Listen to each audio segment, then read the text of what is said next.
Hello hi friends. ఈరోజు సోమవారం రోజు తొలి సోమవారము మాఘమాసం సోమవారం పడింది. చాలా సంతోషము, చాలా ఆనందము. అందరూ బాగుండాలి, అందులో శివయ్య ఉండాలని నేను కోరుతున్నాను.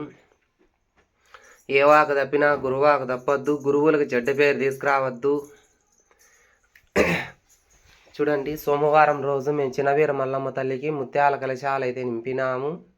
కాయి కర్పూరముతో, మందారం పువ్వులతో, చామంతి పువ్వులతో, సన్న సన్న గుండు మల్లెలతోనూ కూడా మేము అలంకరణ చేసినాము. ఈరోజు ముత్యాల కలశాలు అయితే నింపినాము చిన్నవీర మల్లమ్మ తల్లికి. మామిడి ఆకలతో, మంచి మంచి పువ్వులతోని అలంకరణ చేసినాము. మాఘమాసం నెల చాలా సంతోషంగా చేసుకోవాలి, అందరూ బాగుండాలి, అందులో శివయ్య ఉండాలి అని నేను కోరుతున్నాను. హరహరో సాంబశివ అన్నయ్య, హరహరో సాంబశివ అన్నయ్య.